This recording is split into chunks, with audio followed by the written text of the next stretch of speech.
이스라엘 자손의 온 회중이 여호와의 명령대로 신광야에서 떠나 그 노정대로 행하여 르비딤에 장막을 쳤으나 백성이 마실 물이 없는지라.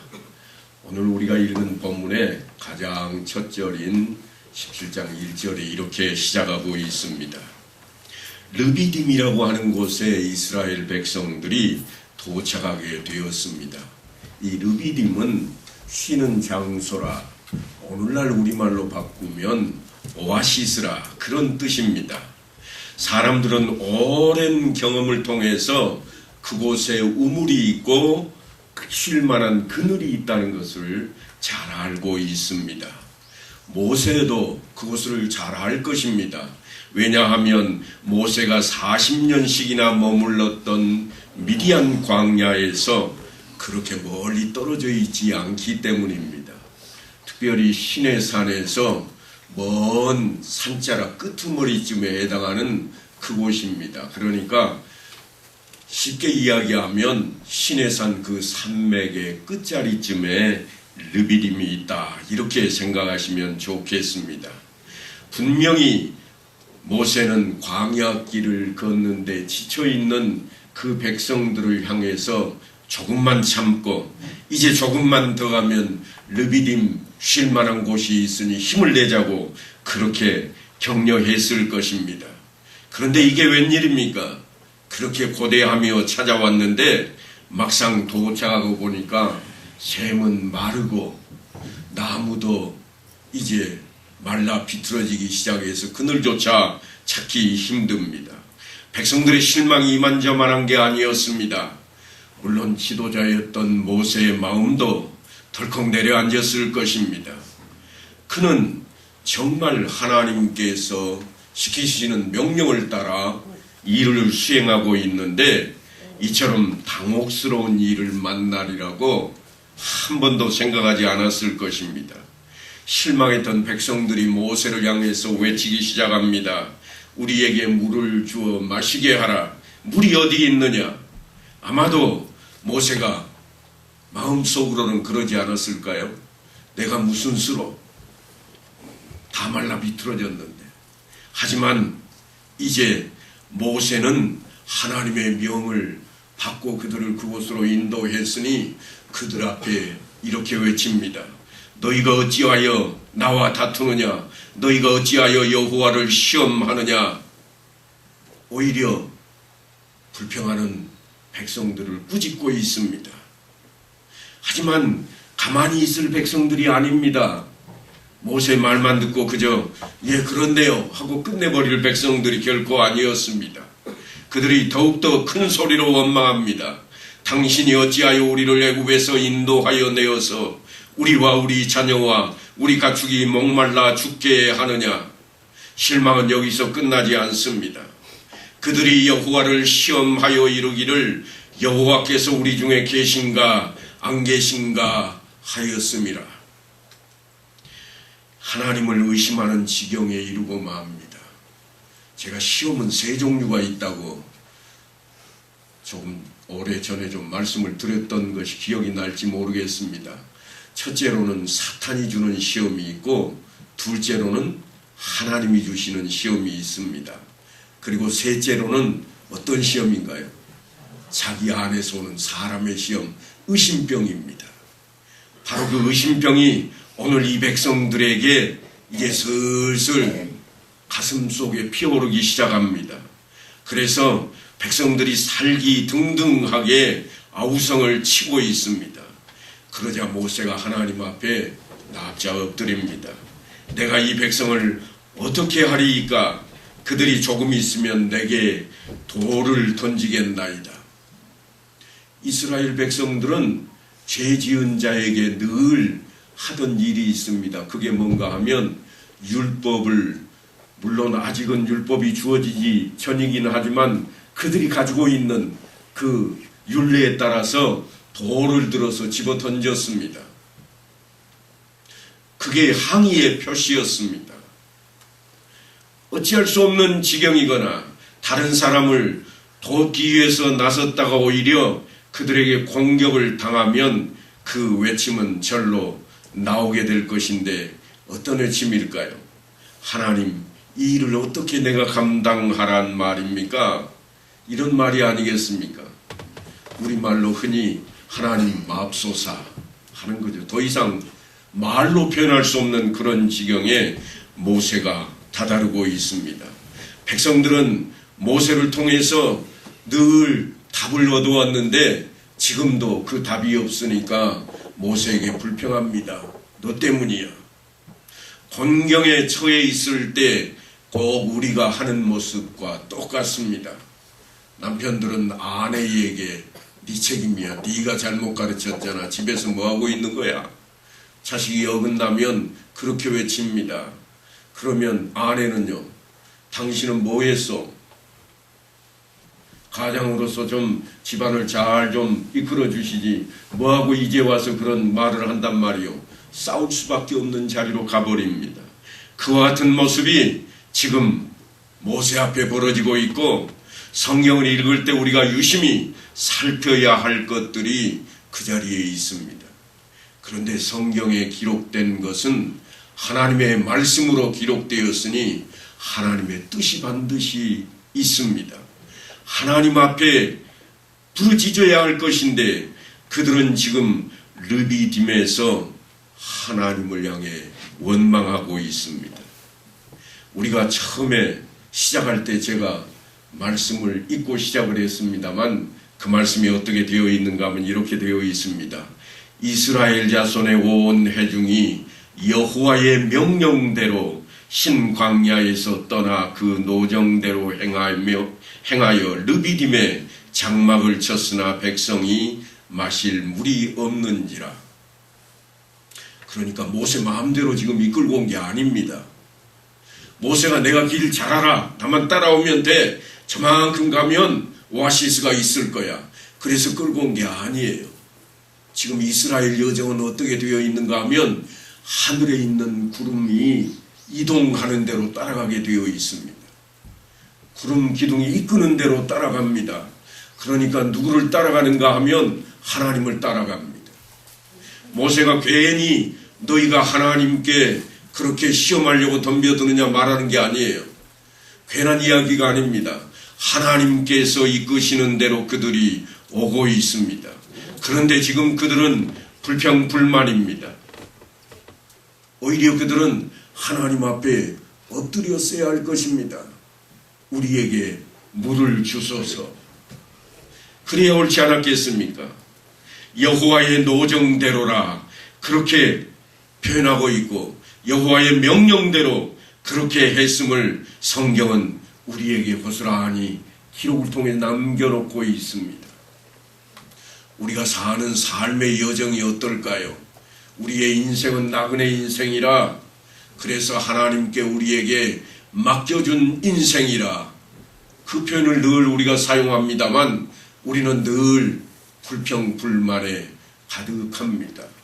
뭔가가 부족하고 뭔가가 없고 또한 무엇이 내게 나쁜 것으로 다가오기 때문에 우리는 불평을 달고 삽니다. 마치 르비딤 앞에 와 있는 이스라엘 백성들과 다를 바가 없습니다. 지금 하나님께서 그곳에 물이 말라버리게 만드신 이유가 있을 것입니다. 그것을 구했다면 아마도 그들은 훨씬 좋은 모습으로 하나님 앞에 일어서게 되었을 것입니다. 모세가 후일 신명기에서 이렇게 외칩니다. 네게 광야길을 걷게 하신 것을 기억하라. 광야길을 왜 걷게 하셨더냐? 이는 너를 낮추시며 너를 시험하사 내 마음이 어떠한지 그 명령을 지키는지 지키지 않는지 알려 하심이라. 하나님께서 지금 그들을 이끌어서 메말라버린 오아시스로 이끌어 놓은 그 사건은 그들이 하나님의 말씀을 기억하는지 명령대로 따르고 있는지를 시험하심이라. 그런 말씀입니다. 이제 하나님께서 하나님 앞에 납작 엎드린 모세 앞에 이렇게 명령을 하십니다. 백성 앞을 지나서 이스라엘 장로들을 데리고 나일강을 치던 내 지팡이를 손에 잡고 가라. 내가 호렙산에 있는 그 반석 위 거기서 내 앞에 서리니 너는 그 반석을 치라. 그것에서 물이 나오리니 백성이 마시리라. 지금 하나님께서는 모세에게 이스라엘 장로들을 대동하고 백성들 앞을 지나갈 것을 요구하고 있습니다. 불평불만으로 손을 들고 외치고 물을 달라. 우리를 죽이려고 여기까지 끌고 왔느냐. 돌을 들어서 금방 내리칠 것 같은 분노하는 백성들 앞을 지나가게 하고 있습니다. 그리고는 시내산을 향해 있는 큰 돌덩어리 위로 올라서게 만듭니다. 그래서 그 호렙산을 향해 서라는 겁니다. 그리고는 하나님께서 그 바위를 지팡이로 내리치면 물이 나올 것이라 말씀하고 있습니다. 이 광경을 한번 머릿속에 우리가 좀 상상해 보면 좋겠습니다. 실망한 군중들이 지금 외칩니다. 우리에게 물을 주라. 죽이려고 여기까지 끌고 왔더냐. 그러한 그 백성들을 향해서 이것이 내 책임이냐 하고 외쳤던 모세였습니다. 기세등등한 백성들의 기에 눌려서 하나님께 엎드려 간절히 기도했던 그 모세 앞에 하나님께서는 장로들을 소집하게 하시고 지팡이를 든 채 장로들과 함께 그 백성들 앞을 지나서 호렙산을 바라보는 작은 언덕 위 돌덩이 위에 서게 만드셨습니다. 모세가 널따란 그 돌덩이 바위에 올라섭니다. 모세가 또 무슨 말을 하려고 하는가? 백성들은 아마도 그렇게 생각하고 그를 향했을 겁니다. 모세가 지팡이를 높이 들더니 반석을 내리쳤습니다. 그런데 엄청난 일이 벌어집니다. 언덕 위에 있는 바위, 그 바위에서 샘이 솟구치는 겁니다. 물이 솟아오르고 있습니다. 과연 모세는 하나님의 사람이요 하나님의 위대한 영도자로다. 장로들과 온 백성의 입에서 탄성이 쏟아졌을 것입니다. 그런데 본문은 그걸로 끝나지 않고 있습니다. 엉뚱한 장면이 기다리고 있습니다. 무엇인가 하면 그가 그곳 이름을 마사 또는 무리바라, 마사와 무리바라고 이름을 그렇게 붙이고 있습니다. 마사라고 하는 단어는 유혹이라고 하는 단어입니다. 무리바라 하는 말은 바위 틈에서 나오는 샘을 이야기합니다. 그러니까 지금 내가 이렇게 고통을 당하고 있는데 하나님은 어디 계신가? 정말 있기라도 한가 하는 그 백성들 앞에 하나님께서 하나님의 임재를 드러내고 있습니다. 하나님의 임재가 드러나는데 어떤 모습으로 드러나고 있는가 하면 그냥 즐거운 마음으로 하나님께서 기뻐하심으로 나타나시는 장면이 아닙니다. 모세가 마사라 무리바라 이렇게 외칠 정도로 그들은 이미 쓰러져 있음을 표현하고 있습니다. 믿음이 있다고 여기는 사람들이 더욱 그러한 지경에 처할 것을 우리에게 예고하고 있습니다. 아예 믿음이 없는 사람들은 그런 말을 절대로 하지 않습니다. 하나님께서 이스라엘 백성들을 광야에서 훈련하고 시험하고 계실 때에 오히려 이스라엘 백성들이 하나님을 시험하고 있습니다. 하나님이 계신지나 모르겠다. 그들이 하나님의 백성이 아니었다면 그런 말을 결코 하지도 않았을 것입니다. 무리바 사건은 불신앙의 전형이 되어서 후일 이 사건 자체가 관용적인 표현이 되어버릴 정도입니다. 무리바에 당도했는데 오아시스가 있어야 할 곳이 말라버렸고 하나님께서는 모세를 그들 앞에 높은 언덕 위에 세우시고 호렙산을 바라보게 하시더니 그것을 쳐서 물이 샘솟게 만들어 놓으셨습니다. 그러니까 이게 무슨 내용인가 하면 모세의 마음을 담아서 하는 말이라면 이런 겁니다. 너희는 마사에서와 같이 여호와를 대적하지 말며 무리바에서와 같이 하나님을 시험하지 말라. 늘 모세가 이 마음을 품고 백성들에게 권면했을 것입니다. 물이 없다고 불평 한마디 한 것이 무슨 죄냐? 그럴 백성들에게 지금 모세는 영적인 지도자로서 생뚱맞게 들릴지 모르지만 이스라엘 백성들의 마실 물이 없어서 불평했던 그것을 불신앙의 자리로 이야기하고 있습니다. 만나 사건을 통해서 이미 우리가 확인을 했었습니다만 이스라엘 백성들은 놀라운 구원을 체험했습니다. 아니, 우리는 얼마나 놀라운 기적과 같은 일을 만났습니까? 죄로 죽을 수밖에 없는 우리를 위해 벌써 2000년이 넘는 그 세월을 앞질러서 예수님께서 십자가에 못 박히시고 내가 내 죄를 대속했노라. 대속제물이 되어주셨습니다. 그렇다면 우리는 이제 그 죄를 사함받고 영원히 사는 영생을 받은 기적을 누리고 있는 삶인데, 그럼에도 불구하고 이스라엘 백성들이 모세 앞에 불평을 던지는 것처럼 우리도 우리 인생 가운데 늘상 불평을 하고 있습니다. 먹을 것도 없고 마실 것도 없으며 일상생활을 하기에는 모든 것이 턱없이 결핍되어 있는 삶의 조건이 아주 열악한 곳이 어딘가 하면 광야입니다. 그 광야에서 낮에는 타는 듯한 더위와 밤에는 살을 애는 추위를 감당해야 했던 그들이기에 그들에게 목마름은 엄청났을 것입니다. 그들이 불평할 만하다, 그런 생각도 들 지경입니다. 그런데 우리는요, 우리는 그런 환경이 우리 곁에 있지 않습니다. 누가 목말라서 물을 못 마십니까?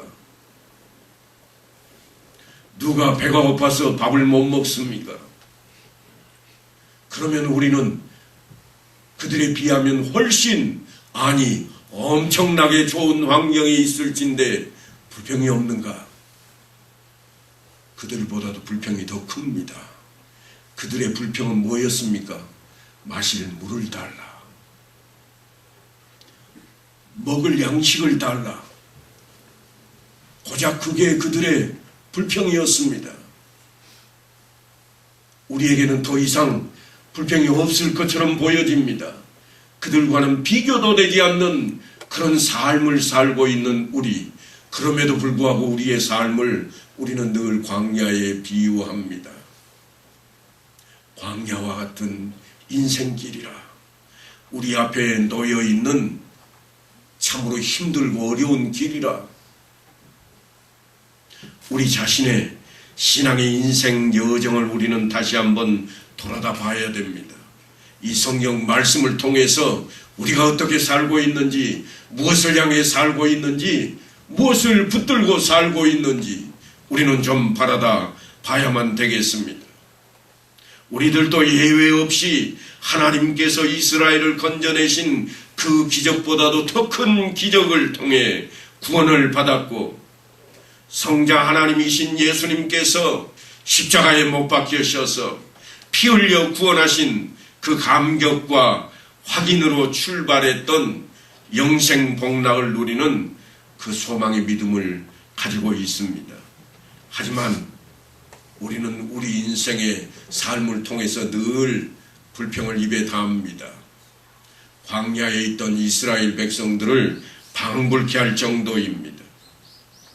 지금 이 사건은 이스라엘 백성들이 하나님께서 정말로 우리를 구원하셔서 목적하신 곳에 가기는 할 것인가, 그런 의심을 품고 있는 마음을 보여주는 자리입니다. 하나님께서 기적을 베푸신 모습을 저들은 직접 눈으로 보아왔습니다. 홍해바다 한가운데를 걸어서 건너왔던 그런 인생들입니다. 이제는 뭔가 훨씬 나은 세상이 펼쳐질 걸로 그들은 기대했고, 그들의 기대와 달리 아직도 약속의 땅은 눈앞에 보이질 않습니다. 그래서 이스라엘 백성들은 애굽만도 못하다고 불평하기 시작했습니다. 이것은 우리도 똑같이 겪는 일입니다. 도대체 구원을 얻어서 예수를 믿어서 나아진 게 무엇인가? 내가 예수 믿고 더 나아진 것이 뭐가 있단 말인가? 신앙적인 양심만 생겨서 더 괴롭힘만 당한다. 그렇게 생각하고 있지는 않을까요? 지금 여러분들이 저를 향해서 그런 표정으로 바라보고 계시면 제가 말씀을 전할 수가 없습니다. 다들 놀란 토끼 마냥 그렇게 바라보시는데, 지금 모세를 통해서 이 광야 한복판에, 그것도 말라 비틀어진 오아시스 앞에서 애굽만 못한 것이 현실이었습니다. 기가 막힌 기적들 때문에 우리는 늘 시선을 빼앗겨 버립니다. 뜻밖에도 출애굽기의 진정한 의미는 이미 구원은 얻었지만 약속은 성취하지 못한 백성들에게 광야에서 무슨 일이 벌어지는지, 이스라엘 백성들이 과연 어떤 생각과 어떤 실수를 하는지, 하나님께서는 왜 그들을 광야로 인도하셨는지 하는 것에 우리로 하여금 관심을 갖도록 불러세우고 있습니다. 놀라운 구원을 받았다고 하나님의 분명하신 약속과 인도하심을 따라서 이 자리에 도달했다고, 하지만 묘하게도 우리는 아직도 더 갖고 싶은 것이 많이 남아있고, 아직도 다른 사람들에게 빼앗아서라도 내가 좀 차지하고 싶은 것들이 여전히 있는 그 마음 속에 가득 채워진 욕심이 있습니다. 그런데 모세는 그들을 향해 이렇게 외칩니다. 저들이 하나님을 대적했으며 시험했노라. 하나님을 대적하고 시험하고 있는 이스라엘 백성들. 왜냐하면 우리는 이미 만나 사건에서 하나님의 임재와 간섭과 인도하심이 기적과 같이 초월하심으로서만이 이루어지는 것이 아니라 자연 환경 일상생활 속에 있음을 살펴보았었습니다. 그래서 만나는 기적의 양식이었음에도 불구하고 날마다 일용할 만큼만 하루치만 허락이 되었고, 또한 그들은 날마다 나가서 거두어 드려야만 했습니다. 기적의 일상 속에 녹아 있음을 하나님께서 우리에게 가르치고자 하는 그러한 모습입니다. 하나님께서는 우리를 간섭하시고 인도하시는 손길을 기적으로만 하는 것이 아니라 자연의 일상생활을 통해서 현실적인 그러한 문제를 만나게 하심으로써 깨닫게 하고 있다고 하는 것입니다. 그런데 우리는 이스라엘 백성들을 방불케 합니다. 하나님, 이번 한 번만 좀 어떻게 해보세요. 그래서 하나님의 초를 기대합니다. 물론 우리는 살면서 많은 어려움을 겪습니다. 예수를 믿고 하나님의 자녀로 사는데도 불구하고 어떻게 된 일인지 예수를 모르고 믿지 않는 그 인생들보다 더 어렵게 보여집니다. 물론 예수를 믿어서 성공하고 세상에서 넉넉하게 사는 사람들이 없는 것은 아니지만 보편적으로 보면 모두가 어렵습니다. 예수를 열심히 믿고 봉사하고 사는데도 불구하고 자식들이 말을 잘 듣는 것도 아니요, 기도를 열심히 해도 다른 사람들보다 양파를 더 비싸게 팔지도 못합니다. 세상 사람들과 다르게 산다고 하나님께서 늘 건강을 지켜주시는 것도 아닙니다. 우리의 삶이 고민거리가 없고 어려움도 없고 한숨 쉴 일도 없도록 그렇게 하나님께서 도와주시지를 않습니다. 그래서 어느 날 이런 여러 문제들이 쌓이고 쌓여서 우리가 폭발을 해버리고 맙니다. 하나님, 이번 일은 꼭 해결해 주셔야 되겠습니다. 안 그러면 이제는 내가 예수 안 믿으랍니다.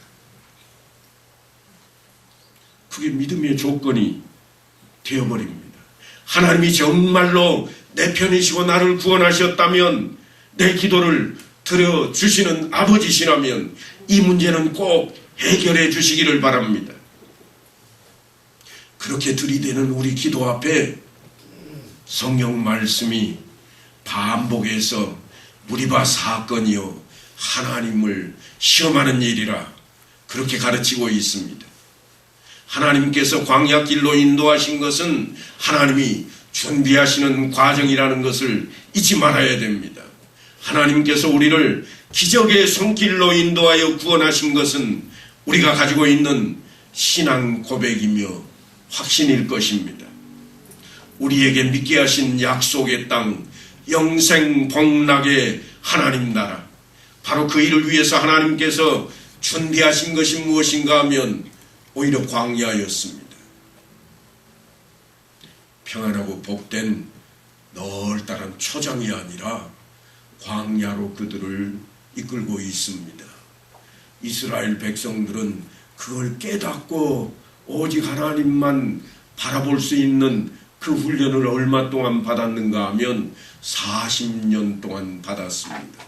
한 세대가 다 죽고 떠나가고 새롭게 태어난 이들이 성장해서 오직 하나님 위에는 모르겠다, 그렇게 할 때까지 하나님께서 그들을 이끌어 가고 있습니다. 우리로 예수를 믿게 하신 하나님, 그 하나님께서 우리를 간섭하시며 오늘도 우리를 무리바 땅으로 인도하고 계시지는 않으실까요? 낙담하게 만드는 것 같고 쓰러져 엎어지게 만드는 것 같은 그 자리에 우리가 있다면 우리는 무엇을 해야 될까요? 땅을 파야 될까요? 아니면 그 자리에서 엎어져서 불평을 해야 될까요? 오늘 성경은 찾을만 한 때에 나를 찾으라, 내가 너희를 만나주리라. 누구를 만나주겠다고 약속하시는가 하면 찾는 자를 만나주시겠다 약속하십니다. 무리바 사건은 이 이스라엘 백성들로 하여금 하나님이 계심을 인정하게 만드는 사건입니다. 그들은 물이 없어서 외쳤지만 그들은 하나님이 함께 하신 것을 놓치고 있었습니다. 하나님이 계신가 안 계신가 시험하고 있습니다. 그들의 마음에 의심병이 생겨버리고 말았습니다. 우리 인생 안에, 우리의 삶 가운데 다가오는 가장 큰 적이 무엇일까요? 그것은 아마도 의심일 것입니다. 사람이 사람을 의심하면 신뢰가 사라져버립니다. 신뢰가 사라지면 힘을 잃게 됩니다. 힘을 잃는 자리에 생기는 것이 무엇인가? 불평이요, 불만이요, 다툼이 생기고 다투고 나면 서로 헤어지게 되는 겁니다. 그래서 우리가 흔히 쓰는 말이 있지 않아요? 내 눈에 흙이 들어가기 전에는 두고 보자. 하나님께서는 우리로 하여금 그런 마음을 품게 하지 않으셨습니다. 성경 말씀에 이르기를 그의 마음을 내 마음에 품으라. 어떤 마음인가? 이 마음은 예수의 마음이라 그랬습니다. 예수의 마음이 어떤 마음인가? 예수님께서 늘 요구하셨던 내용이 뭐였던가? 내 이웃을 나보다 낫게 여기라. 그게 사랑의 원초였습니다. 용서하고 용납하라. 그게 사랑의 원천이었습니다. 정말 암흑 같은 세대, 죄악이 난무하는 세대를 살아가는 사랑하는 성도 여러분, 우리 마음판에 예수의 마음을 품고 사는 놀라운 역사가 있기를 원합니다. 그래서 먼저는 가까이 있는 내 사랑하는 가족부터 진정으로 존중하고 사랑하는 자리로, 또한 우리의 이웃인 함께 살아가는 설령 예수를 믿지 않는 자라 할지라도 우리의 이웃들과도 다툼이 생기지 않도록 우리는 해야 할 것이 예수를 믿는 자들의 모습일 것입니다. 그게 예수님께서 우리에게 보여주셨던 행로입니다. 예수님께서 언제 칼을 들고 싸우셨던 내용이 성경에 기록이 되어 있던가요? 죄 앞에서는 강하게 외치고는 계시지만 늘 용서하시는 주님으로 우리 앞에 서 있음을 잊지 마셔야 됩니다. 바리새인들이 율법을 주장할 때에 죄 없는 자가 돌로 이 여인을 치라. 그래서 예수님께서 그 여인을 징계하셨는가? 나도 너를 용서하노니 다시는 가서 죄를 짓지 말라. 그렇게 권고하셨습니다. 이게 우리가 어떻게 살아야 할 것인지, 어떤 마음을 품어야 할 것인지를 가르쳐주는 생생한 삶의 현장입니다. 오늘 우리가 나와 예배드리는 이 자리에서 경건한 모습으로 거룩한 모습을 띠고 있다 할지라도 당장 돌아가서 집문을 열고 들어서면서 욕부터 튀어나온다면 우리는 이 예배가 헛것이 될 것입니다. 내일 만나는 사람 앞에 싸움부터 걸고 누가 이기나 보자, 네가 올랴 내가 올랴 하고 덤벼들기 시작한다면 오늘 우리가 드린 이 예배는 허공의 메아리가 되어버릴 것입니다. 바라고 원하기는 사랑하는 성도 여러분, 오늘 마사와 무리바라 불리게 된 르비딤 사건을 꼭 기억하셔서 우리의 불평하는 자리가 있을 때마다 하나님 말씀을 먼저 기억하고 하나님의 뜻을 구하는 그 자리로 나아가는 성도들 되시기를 간절히 축원합니다.